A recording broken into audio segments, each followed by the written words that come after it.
Hey everyone, I'm Matt with Ozark Overland Adventures, and I've got a little collection here of power stations. And this isn't all of the ones that I have, it's almost all of the ones I have. So what I thought I would do in this video is kind of do a buying guide to help you decide, what size power station do you need for your overlanding adventures, your camping adventures, your van life, RV purposes, home backup, disaster recovery kind of needs, and just run through the gamut of what's available in power stations. Now, I have every single one of these is from Bluetti. And obviously I'm using all of my Bluetti power stations as my examples here, and the feature sets that they bring, though this video should be applicable to just buying power stations in general, not specific to Bluetti, but obviously Bluetti has been good to the channel. They do send me power stations to review, and I like them a lot. That they are my personal choice for when I go out on adventures and need a power station. I'm going to take a Bluetti with me. Just because I think Bluetti's knocking it out of the park as far as features, pricing, warranty, charging. I think Bluetti's doing a fantastic job in that area. But all this is very general, that should be useful for any power station that you're looking for. I just really happen to like Bluetti, and they're good to me, so I'm using all of these power stations as the examples. So what I want to do is just walk you through what the options are, because obviously you've got everything from little tiny little ones like this to behemoths like this one and this one, the AC300 and AC500, and the expansion batteries, the 300S and the 300K, and everything in between.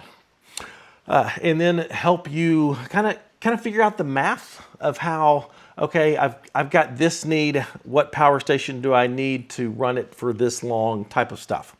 So that's the goal of the video, and we'll get right into it.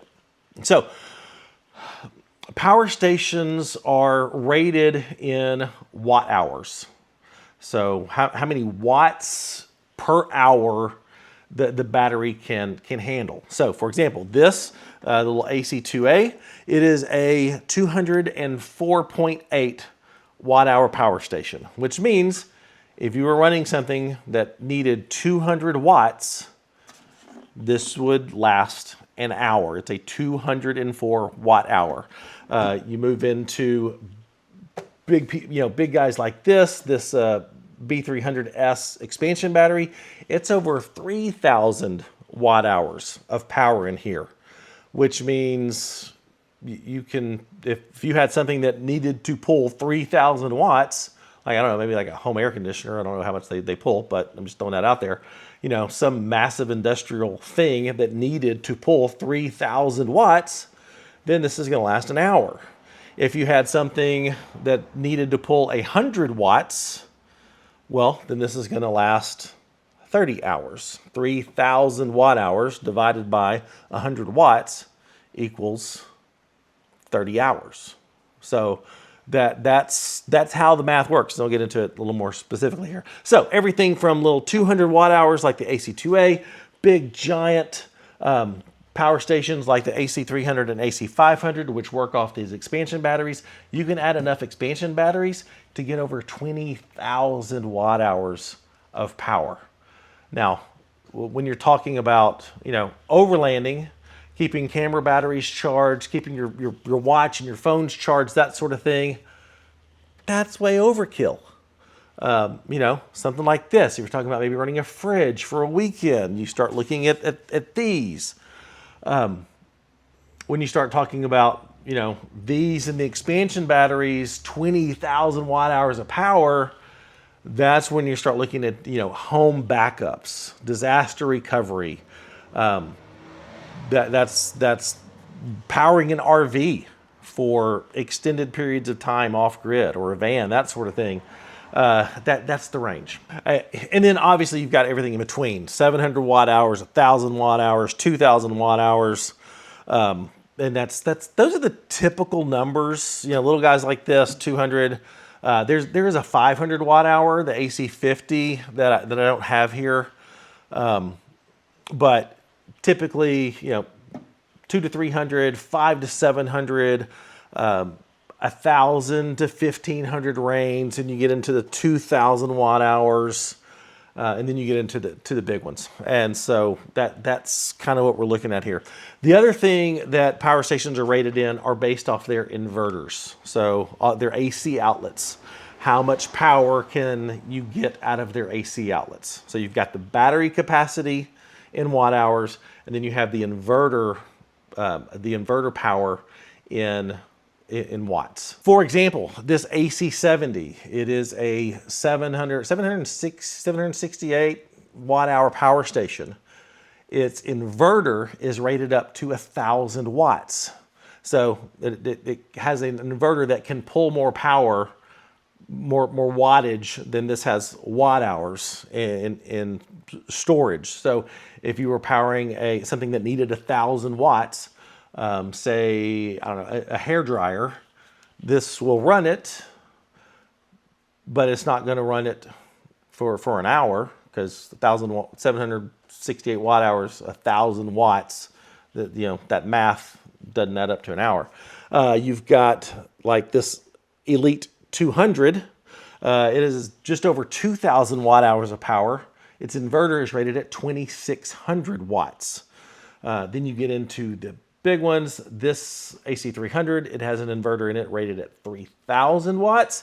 And the AC500 here, it has an inverter rated at 5,000 watts. So that's where you get into, home backup stuff, because you may be needing to run, keep your deep freezer, a heater, your electronics powered, your refrigerator going. So you may need that much power in a home backup, hurricane disaster recovery type of situation. And little guys like this one, 200 watt hours, 300 watt inverter. You're not going to run a hair dryer off something this small. You're not going to power a space heater off of something this small. You can power, like an electric blanket off of this, but it's not going to last very long because it's only got 200 watt hours of storage in here. So that's kind of the gamut here. Because typically if you're running, like say you're using an electric skillet, you could power that off of the AC70. Nope, 1,000 watt. You can power an electric skillet off of this. You don't need to power an electric skillet for an hour. You need to power it for 10 minutes to maybe cook some pancakes, cook up some burgers, fry some eggs and bacon in the morning, maybe 20 minutes max. So, this will work for that. So I get asked all the time, anytime I do a review of one of these things, there's going to be multiple comments that say, how long will this run my vacuum? How long will this run my Xbox and television in a power outage? How long will this run my window unit, air conditioner? And my answer is always, I don't know. I don't know how much power your window unit or your vacuum or your television consumes. I have no idea. So there is a way to figure that out. You can always find how much power something consumes. It's usually going to be, a little fine print on the back or something like that, or you can find the specs on the internet. So we'll use the window unit, air conditioner, for example. Let's just say when it's on, and we'll say on low, it pulls, I'm just making up numbers here, it pulls 500 watts. Okay, we're going to say an air conditioner, because cooling things by electricity and heating things consumes a lot of power. So we'll say a window unit air conditioner, 500 watts when it's running. And maybe you live in Houston and you're worried about hurricane season and the power being out and been getting real hot. So that it takes 500 watts to run that air conditioner. Well, if you can run it off an AC 70, but you're only going to get about an hour's worth out of it, because 768 watt hours divided by 500 is 1 point something hours. So you're not going to get very far. So if you start thinking about, okay, I need to run I need to be able to run an air conditioner. Well, then bare minimum, you need probably start looking at like a 2,000 watt hour. That way you can run it in the hottest part of the day for 4 hours ish. Okay. If you really want to expand that out, then you're going to have to start looking at the big boys. Let's say you just need, let's say you're going camping, and in your tent, you need to be able to recharge your phone and maybe recharge your watch, maybe recharge a camera battery. Well, I'm not sure what the rating on my phone is, but this doesn't have a huge battery in it. So I know that if all I need is to charge a phone and keep my watch charged and maybe a camera battery, this little guy is going to be fantastic. It's small, it's portable. You can easily take it into your tent and move it around, and it's got enough power in here to overnight charge a phone or charge a watch or charge a light, that sort of thing. Now we're an overlanding, off-roading camping channel, so we start thinking about the 12-volt fridges in the back of our Jeeps. That's in the overlanding space. That's typically what people think of as power stations would be used for, is to, how long is this going to run my fridge? Well, the problem with the refrigerator is you can look up how many watts. Typically, they're going to be anywhere between 30 and 50 watts, depending on the size of the fridge. But that compressor is not running all the time. It's going to cycle on and off, just like your home refrigerator. And that's going to be totally dependent on what's the ambient temperature. Are you in the winter? Are you camping in the wintertime when it's a high of 40 degrees and lows in the, below freezing? Or are you camping when it's high of 90 and lows in the 70s? Those temperature variances are going to determine how often that compressor kicks in. In the wintertime, your compressor may barely kick on because it's so cold it doesn't have to. In the summertime, it may be running a lot. And then how often you're opening the lid to get stuff out of is going to affect how often that compressor runs. How full the fridge is going to affect how often that compressor runs. So that's harder to do. Now, from my testing of all these, I always test them on a refrigerator in a fairly, controlled environment. I know a little AC 70 is going to get me, you're driving, it's plugged into your vehicle in the 12 volt, you get to camp, you unplug it, you plug it into this. I know running a fridge overnight, this is probably good for a night or two, depending on the ambient temperatures. I know if I move up to something like the AC 180, that's definitely going to last me a weekend. If I move up to like the Elite 200 and get a 2,000 watt hour power station, that's going to last me, a good several days running my fridge. So some things are easier to pinpoint than others, but that's just kind of the general math of how you figure out how long something's going to last. The watts needed divided by the watt hours available, and you got to decide, does my wife need me to bring a hairdryer that's going to need 1,800 watts on high for her to dry her hair after she goes swimming? If that's the case, you're going to need a power station that's probably got at least 2,000 watts of inverter power, which means you're going to, have something like this or this or this that's portable. Now, the other big thing to consider with a power station is, okay, so you've got it, you know how long it'll last. Let's say you bought an AC 70 that's for sure going to take care of you take care of your fridge, powered it, for a day or two, and then you're going to be on the move, and how are you going to recharge it? That's a big deal because you've got this battery to store energy. How are you going to refill that energy? Well, there's now 4 ways to recharge a power station. Starting from the simplest, you've got the cigarette lighter cord here.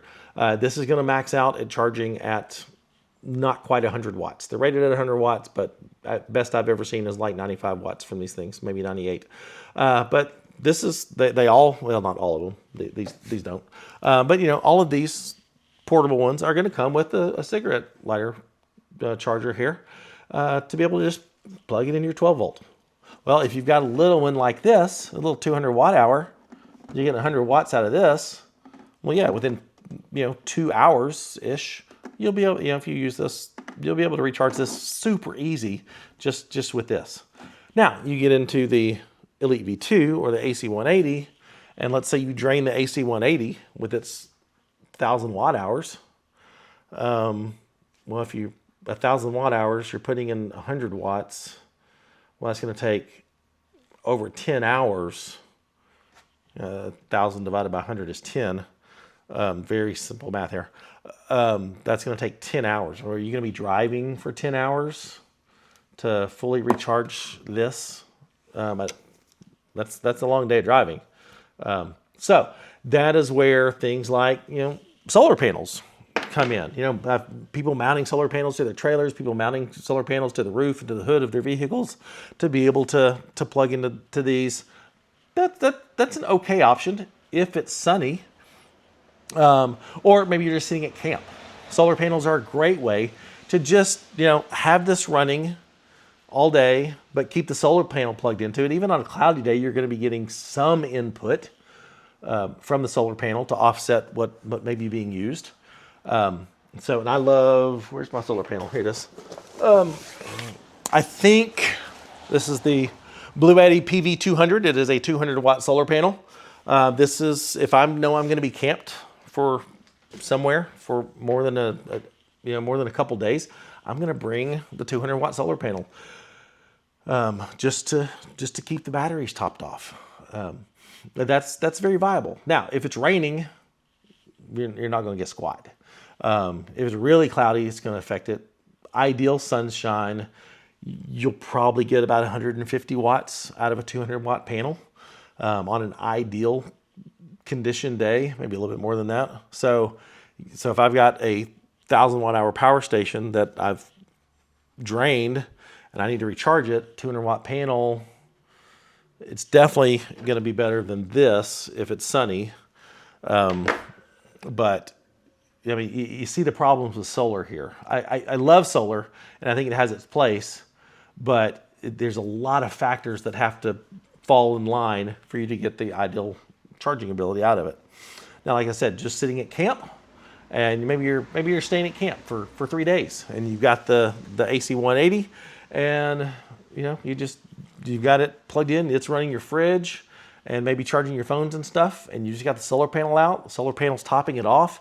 That's gonna almost be an endless supply of energy.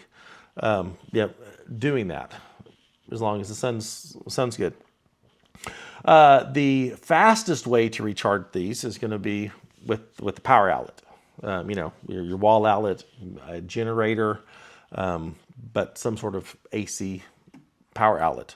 And all of these have fast charging. And I define fast charging as the ability to recharge any power station in about 2 hours. So, the Elite 200 here, 2,000 watt hours, this thing can get fully recharged in about an hour and a half. This guy could definitely less than an hour. The AC 70, the 180, the 240p, all of them are going to be able to be fully recharged. And even these guys, if you have the ability to max out their AC charging, all of these will be able to recharge in about 2 hours or less. A lot of these less. But Bluetti has released their new Charger 1. Let's see if I can grab it. There we go. This dude has changed mobile charging. And there's a couple companies that make a version of this, but I love this size and I love its simplicity. What this is a charger that you run to your starter battery. It pulls power from your alternator that way. And then it's got solar connections here. And so you hook the Charger 1 into the solar connections to all the power stations, and it will give you up to 560 watts of of charging power, which compared to solar, fantastic. Compared to this, charging on the go, over five times better than this. And so let's say, for example, the AC70, it will accept up to 500 watts of solar. This can output up to 560. So this will max out this solar charging and allow you to recharge this from your vehicle in under 2 hours. So 500 watts of input because of the solar limitations of the AC70, 768 watt hours in less than 2 hours, hour and a half, you're going to have this fully recharged from zero. That's incredible.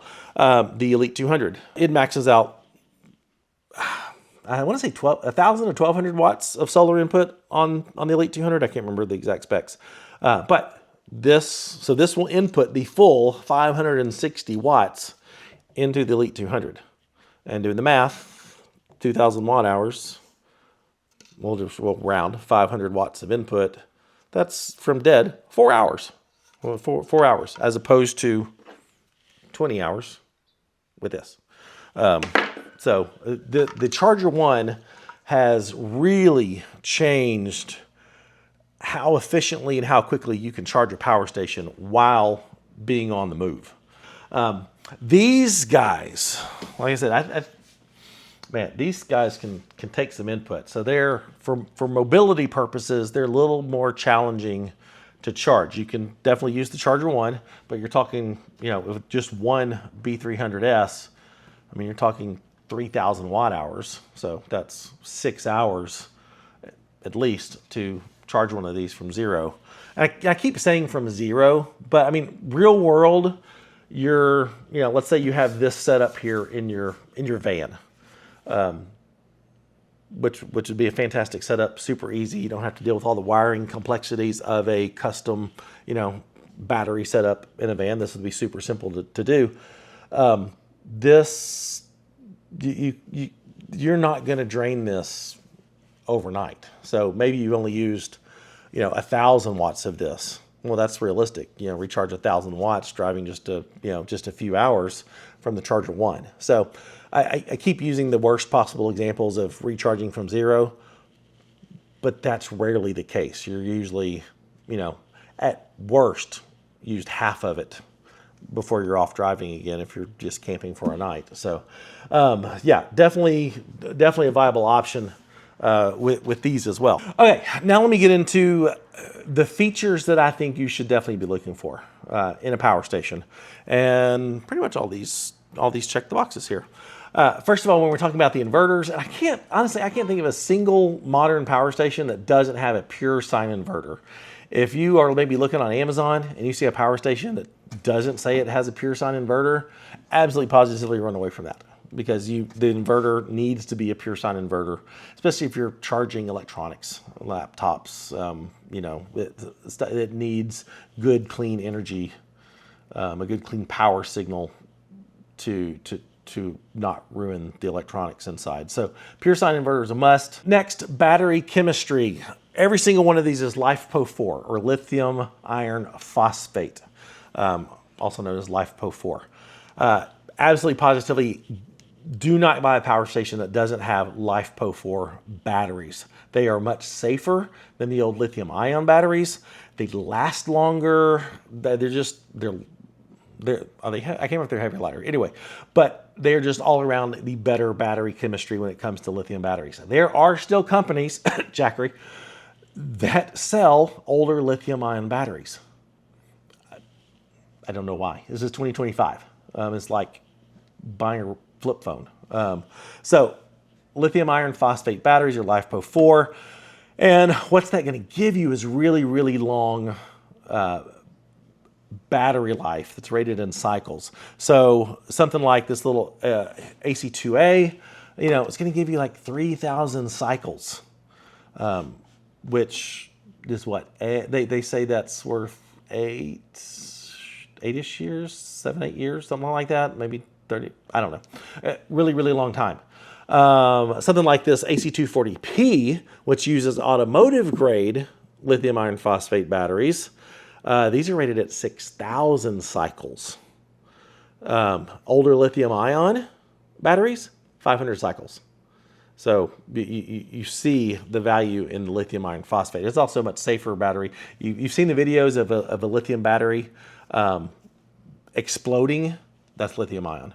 Lithium iron phosphate doesn't do that. It's a much safer, longer lasting battery chemistry. So lithium iron phosphate is a must. I already mentioned fast charging. That's pretty much the norm these days for power stations. Gone are the days of having the big power station bricks that you have to tote around too. All of these have the charging bricks and stuff built into this. So all you need is like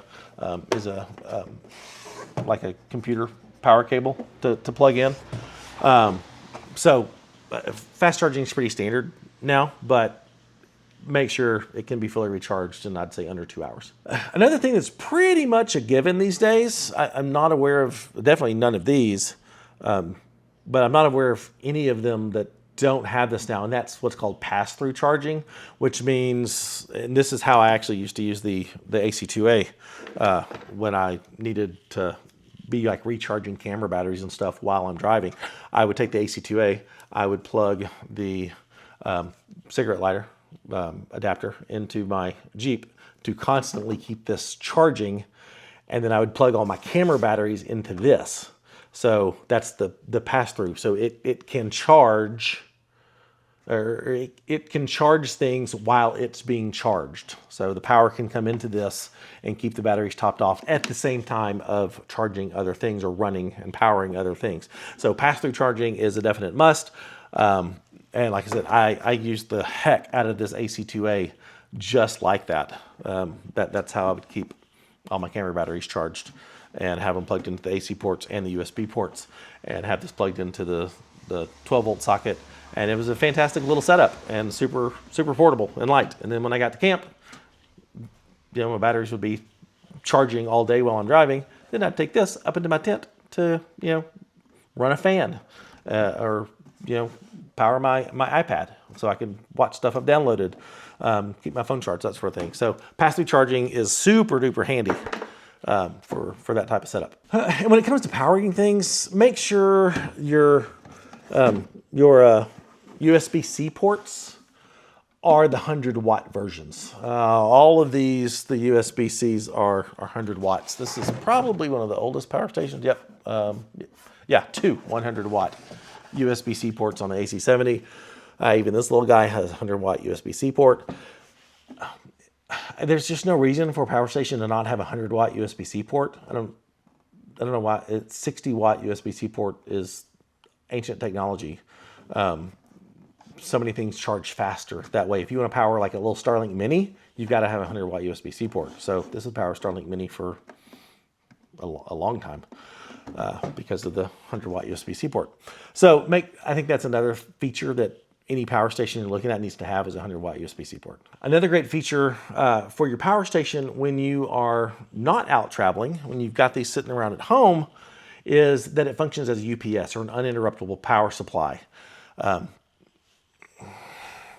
The AC180, Elite 200, this guy, I can't remember if the AC70 does or not, but it functions as a UPS. And I actually have the AC180P, which is the orange trim like this. I have the AC180P currently living under my desk, and it's my UPS. So when I'm home, well, all the time, all my computer stuff is plugged into the 180p. It's plugged into the wall, and so it's passing through all of that power to keep my monitor on, my printer on. I use this as my charging hub, so that when I get home from a trip, I just bring all my cameras in and boom, connect them to the 180p, and it charges. That's my charging hub, and it's my UPS. So if I have a power outage, boom, that UPS flips over in, I think like 20 milliseconds, 15, 20 milliseconds. And everything just keeps running. So all of the electronics and stuff that I normally have around my computer desk, routers, Wi-Fi, all that sort of stuff is is powered off this. I've even got a power strip that, I mean, everything's just plugged into and it runs off this. And if there's a power outage, everything just stays on, which is super handy. And another really handy feature is that they have app control. The Bluetti app is fantastic. I am currently connected to the AC240P, and from this I can monitor it, and I can tell it's got 80% charge. I can turn on, there we go, the USB outlets. I can turn on the AC outlets. And if this were charged, or if I had stuff running it, I could monitor how much power is coming in, how much power is going out. I can do all that from the Bluetti app. And so let's say you've built a trailer and you're using something like, a power station as your power source for your trailer. Well, it's behind you. It's not next to you, but you want to monitor, how's the charging from the Charger 1 doing? How's the solar charging coming that you've installed on the top of your trailer? While running your fridge, all that can be monitored while you're driving down the highway or on a trail from the Bluetti app. And then the last feature that, especially if you were looking at ones like the AC300 and AC500 for home backup, disaster recovery type of situations, expansion batteries. Now the AC500 and AC300, they only work off expansion batteries. This has no battery power in and of itself. Neither does the AC500 here. They connect to the expansion batteries, and you can daisy chain these together. And even you can get 2 AC300s with, I think, each of them 4 B300Ss